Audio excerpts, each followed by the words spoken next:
Welcome to another quick review from Ultimate DIY, where you learn to be your own handyman. Today, we're going to be looking at a stud finder.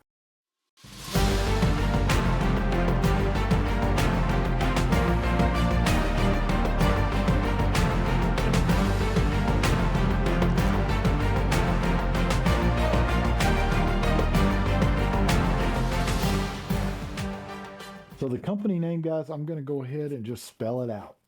What you're going to see on the actual unit is FNIRSI. And it also has a prefix, but you don't see it on the equipment, but it's SHENZHEN. So when you get this unit, it's going to be in the box like this. It just pops open like that. Now, obviously, I've had the unit out already. It's going to have a little white little sleeve that goes over everything for shipping. You pull that off, throw it away, and it has a cover on the top, plastic, to protect it from scratches. You pull that off as well. Set that aside for a second. It comes with a really nice little carrying case, and it has a little strap area so that you can run your belt through it and carry it on your side if you like. So if you're doing a lot of testing, you might want to carry it around with you. If you're like I am, though, it's probably going to be in my toolbox most of the time. So I'll keep it in this so it'll keep it from getting scratched up with all my other tools that are sitting there. So you get that.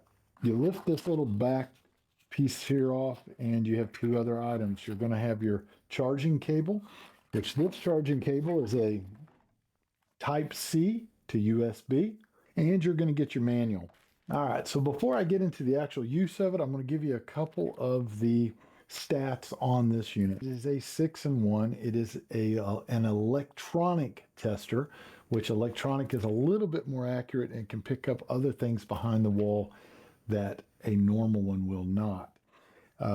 It's mainly used for wood and metal, and this one has one added feature which helps detect electrical current. I'm going to go ahead and go through some of the basics. Now, when you're using a stud finder, one of the things to keep in mind is you don't want to be wearing jewelry. You don't want to be wearing anything magnetic, no rings, no watches, because any of that, especially on the metal function on this, it can give you a misreading or a false reading. So make sure you don't have the jewelry and things on. Also, I am wearing rubber shoes right now because I'm on carpet. And you do not want static electricity, especially when you're reading metal or you're trying to read the electrical current, especially the current. And when you go to read, when you're doing current, they will tell you to go ahead and put your hand on the wall. That's the only time you touch the wall, because if I'm reading for studs or what they call foreign objects, which anything of wood or anything that you don't know exactly what's back there, you'll put it on the wood function and you'll start running across it, but you do not want your hands or knuckles or anything to touch the wall, and you don't want to have your other hand on the wall. You want to have just the stud finder itself on the wall. So those are a few of the things that a lot of people don't think about. There's one other very important thing. If I'm working on a wall like this and I do not know what's back there, I am going to go shut off my gas, my power, and my water before I start drilling into that wall. It's a safety precaution. If you drill into a live wire, it can be very dangerous. If you drill into a gas line, especially if you have the gas on under pressure, it can be really bad. Now, I will tell you, these gas pipes, if you're using a regular gas pipe, they are going to be very strong. But if you're using a flex pipe, your detector may not pick that up at all, and it could be dangerous. If you are dealing with PEX like this or a PVC pipe, which I have a PVC pipe to put in the spot here if I need to show you, but your detector is generally not going to pick that up. Most people are going to be looking for the wood studs and possibly anything metal like a copper pipe. Now, this is non-magnetic, but this detector will pick that up along with a magnetic metal pipe. And this one is iron, by the way. So you have iron, you have copper, and you could have steel studs. That's what most detectors or good detectors are going to do. Now, some detectors are made strictly for just wood, like this one right here. These are like the little Franklin detectors. I don't know if you've ever seen these, but you go across and it lights up, letting you know exactly where the stud is. They're great for just picking up wood. but they do not protect you in some of the other little scenarios that this one will. A normal wall is going to be 16 on center. So from center to here, to here, to here, each one of those locations is usually 16 inches. That is a normal spacing in the United States. Now, we can also do 24. 24 from the center here to here, to here, to here. You can also have cross boards that go this direction, and a lot of times those will keep your studs from twisting. You'll find that a lot on 10-foot ceilings that they will have those spacings, and even still a lot of 8-foot. Especially homes built back in the mid 50s, a lot of them have that spacing.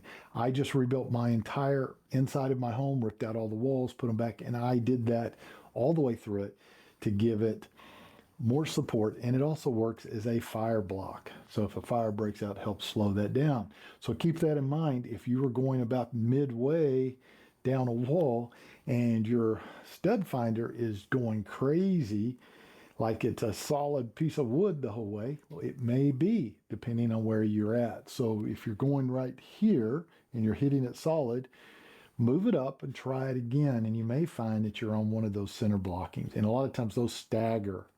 You'll have one here, you have one here, you'll have one back down here, so they'll stagger. Now this unit will run about 2 hours, I believe, on a full charge. So you shouldn't have to worry about it when you're going through and looking for stuff. And if you do, when you plug it in, you're going to plug it in, it's going to be red, showing that it's charging. It will go around to the yellow, say, hey, I'm almost charged. And then when it's fully charged, it goes green again. So you know when you're ready to rock and roll and pull it off the charger and get going again. All right, guys, we're going to go ahead and take a look at the unit up close. So I've brought the camera in very close so that you can kind of read the screen. It's hard to read from a distance because of the white background. So when you look at this unit, it's really nicely made. It has nice handles on the side. I love the center where I can actually mark my drill hole or the nail hole. Just like if you look at that screw, I would be directly over it so I would know where that goes. I love the simplicity. It's basically a 2-button system. The one on the left here is going to be for wood. The one on the right is going to be metal. That's why you have a metal bar. And in that same button, you push it twice and you go to the electric mode. So it'll start testing for electrical. Flip it over to the side here. There is your on button right there.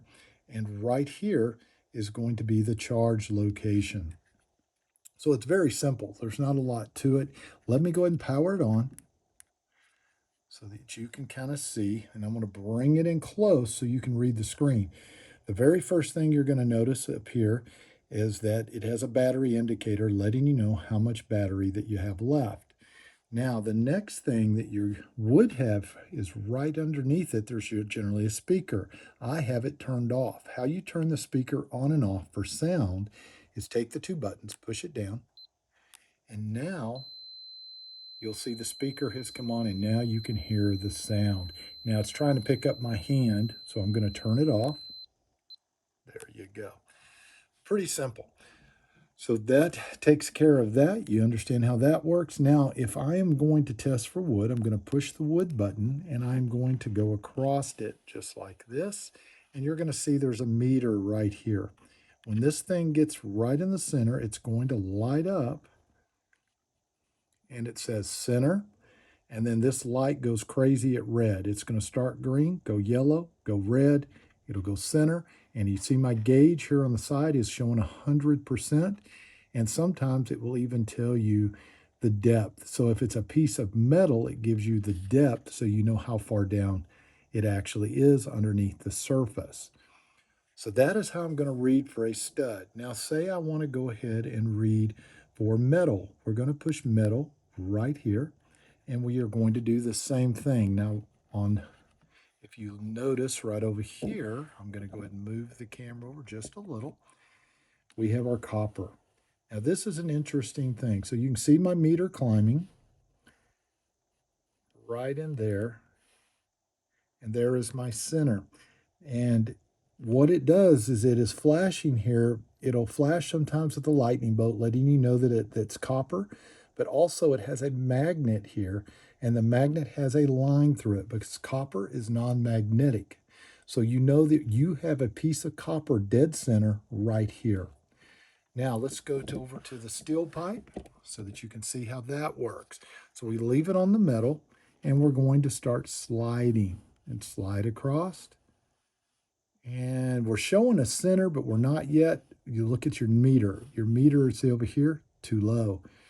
Go a little further, that meter is going to peg out. And it's showing we're center. We're actually off center, I think just a hair. But that pipe is leaning sideways in the wall. I don't have it mounted at the bottom. So it is telling me now that this pipe is 3 centimeters deep and we have 100% signal. And now I have a full magnet without the little slash mark, which is telling me that I probably have a gas pipe here or I have some other piece of metal in my wall 3 centimeters deep. So that is basically how this is going to be read. Now the other is going to be electric. If I want to find power, I'm going to push it here. Let's pull it in so you can see the little icon. So now I can actually read for power. So let's go back to the board and we're going to go ahead and test a few things. All right, so let's do that. So before we start testing, what I would suggest is to calibrate. So when you're testing for wood or a foreign object, you move it off of the wall, hold the button down that shows the wood, and it will recalibrate itself. If you are going to do electrical, though, it's different.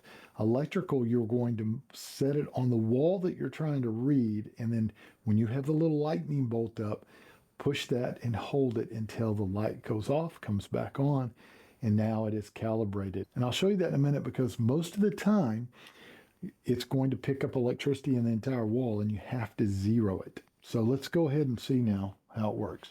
All right, guys, so what we're going to do is we're going to turn it on. And remember, when you first turn it on, it's going to go to the metals. You're going to see the little bar. So you're going to have to push the button on the left, which is the wood button. We're going to start kind of in the middle, and we're going to slide this way. We're going to see what all it picks up as far as wood or foreign objects.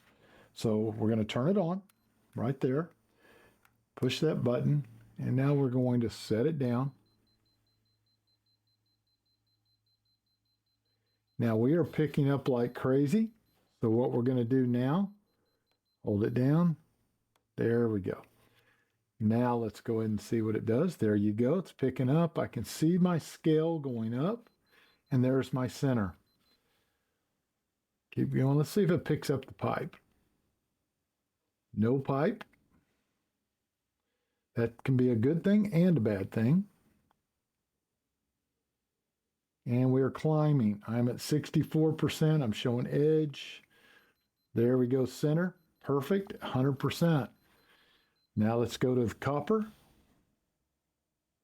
Nothing on the copper. That's a good thing because if it's picking up the plastic or picking up the copper there, you might think that's a stud. There we go. We're climbing, climbing. Right there should be center. Bingo. All right, last one. Let's check the iron pipe. Now, there is a slight problem, guys. We are picking up the iron pipe as a stud. For whatever reason, I've noticed playing with this today that it tends to pick up the iron pipe as a stud. So that can be a problem if you think that that is wood and you go and put an anchor there. Now, iron pipe is not easy to drill through. It's why it's iron. It's much stronger. But mistaking that for a stud can be a problem. So how would I know if that's possibly a gas line or if it is a wood stud? First common sense is going to be my 16 on center. If I know that I'm 16 on center or if I'm 24, I can actually take a tape measure and figure that out. And if I've got something directly in the center of a bay, first of all, center of a bay generally tells me that it's probably a pipe. Now, that does not mean that there could not be another piece of wood there for whatever reason. Maybe they ran short on sheetrock and they tried to join one there and you just don't know it. And they put an extra stud. Who knows? But it does give you an indication. Now, the other way I would test is I would turn on my meter and I would go to the metal. So if I turn it on, and I'm going to go to metal now, which I'm on metal, I'm going to go over here. Yeah, let's see right there. I'm sliding it, starting to go off, and I have the magnetic symbol here telling me that this is metal. So the fast way to know if you are in doubt, if you're going through and you're marking your studs, but you got one that's in a weird spot and it's like, wow, that's just very strange that there would be a stud there. Turn it to metal and do it again and see if it goes crazy and if your little magnetic symbol goes off. And then you know you probably have a gas pipe right there. So you have to use a little bit of common sense and you have to think about these things as you're doing it. So that's one of the things, and that's one of the issues I have found with this that is a little bit of a problem.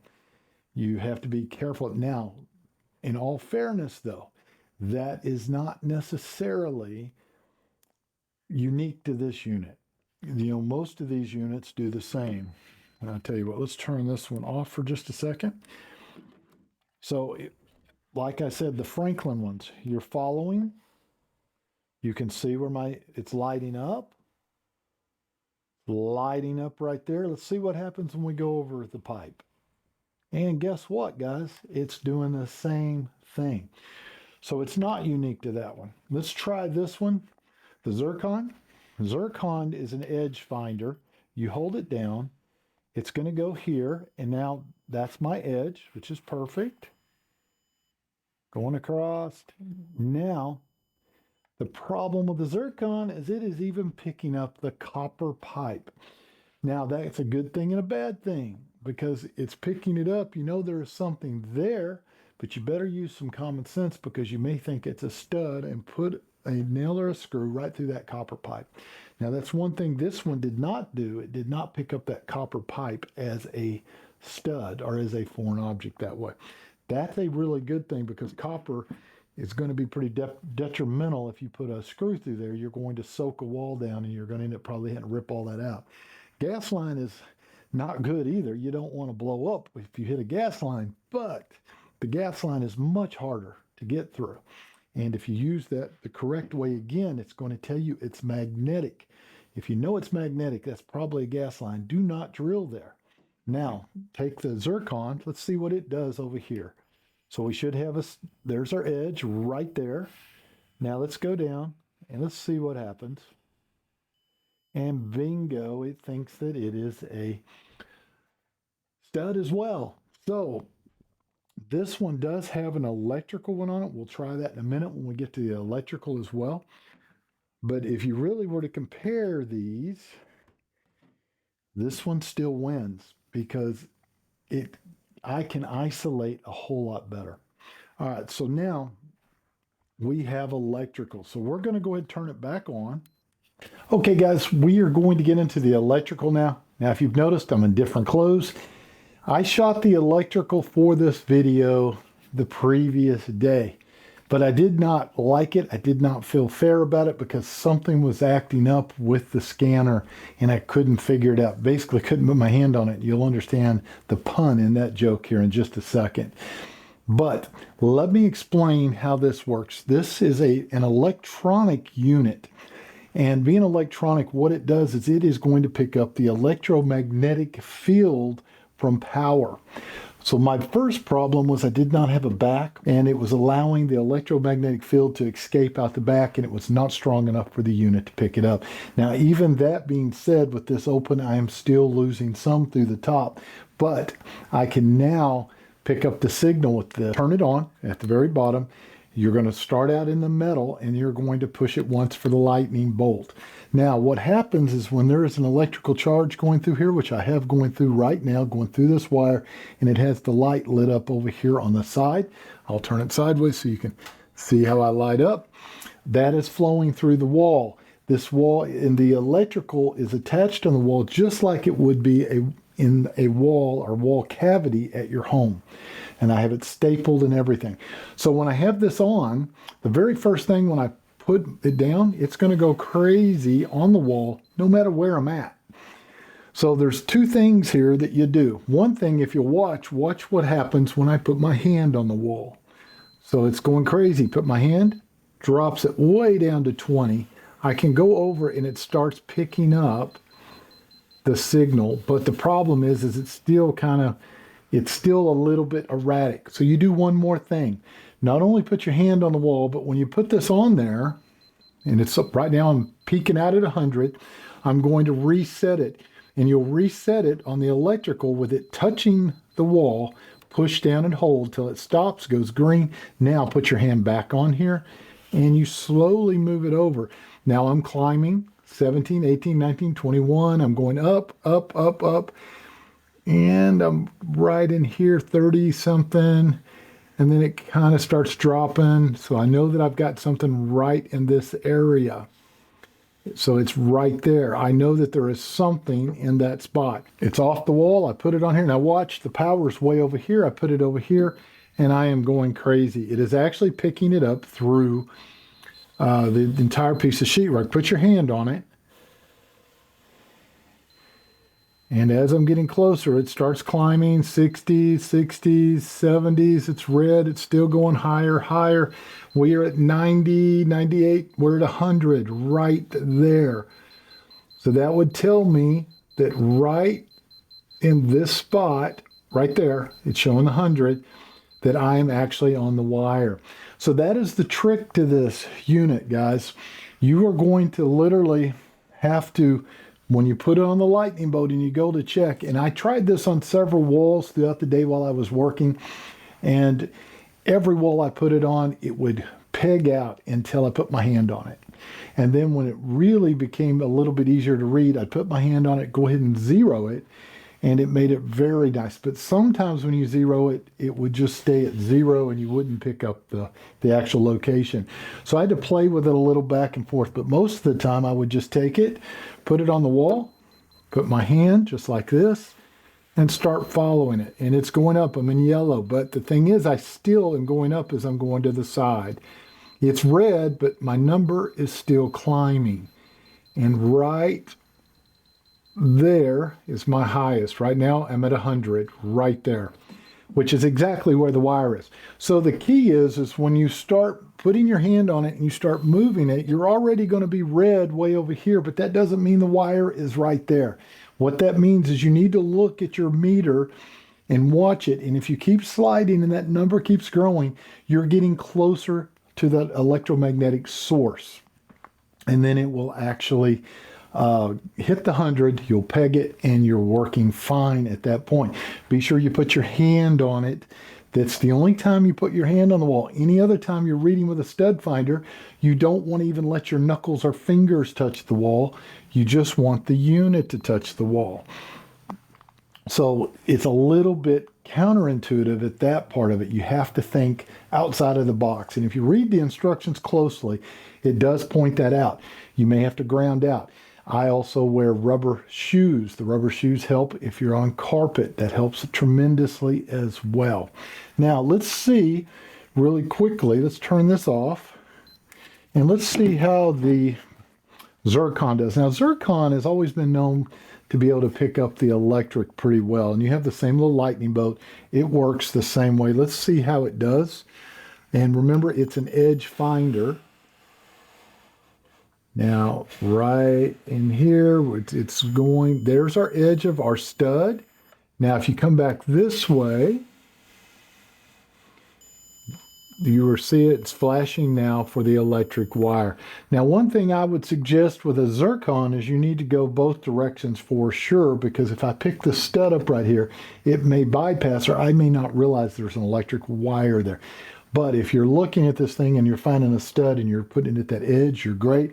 But you have to pay close attention to the light. So I'm going to give it a new rating because my rating as of yesterday was going to be 4 or 5 stars. But technically, now that I have figured it out and played with it a little, and hopefully I just saved you a whole bunch of time, I give it 5 stars. I think it is an awesome unit. It does a lot of things and it does more than the typical stud finder can do. One, it has the center, which I love. It does not mistake, and if it does mistake the metal one, you can go back over with the metal sensor and it's going to have a magnet or it's going to have the magnet with a cross through it. So no matter what I do, I'm going to go through first and mark what I think is my wood, all the wood studs that are in there, And then I'm going to go back and I'm going to do a metal test, and I'm going to look close at the magnet. So this gives me an awful lot of options that these don't give me. I don't think you'll do wrong by owning one. You ought to grab one today, and I hope to see you guys on the next review.